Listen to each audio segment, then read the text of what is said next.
Hey everyone, I'm Jonelle Kelly, and I'm here with a game-changing tip for decoupage.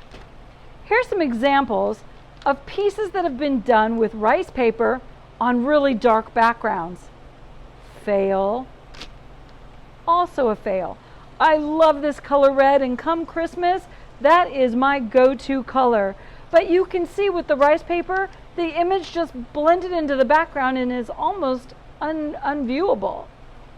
That's how it should look when you decoupage. The background enhances your image. And of course, on a white background, it's always going to be gorgeous. Here's my tip. Let's take our image and our paint. Now I'm using Dixie Belle Cotton, which is the pure white chalk paint.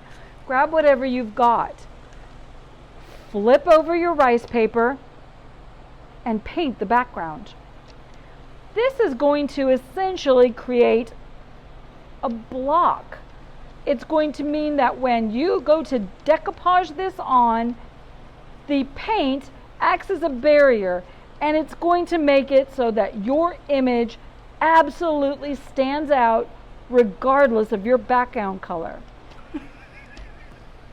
Okay, that, my friends, is called a blooper. That's Smokey, and he just put a paw print in my painting. We're going to just leave that and live. Okay, so I'm almost finished painting this, thanks to Smokey and with his help. We'll get the white paint on there, and we're going to let this fabulous image dry.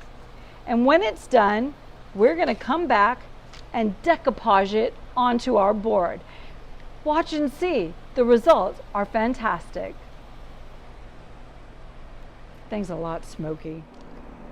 So this is our original board, where we saw that the saturation of that deep, beautiful red really washed out our image when we decoupaged on it.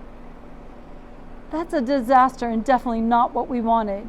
So we turned our decoupage paper over and used a white chalk paint that we let dry on the back side of the paper.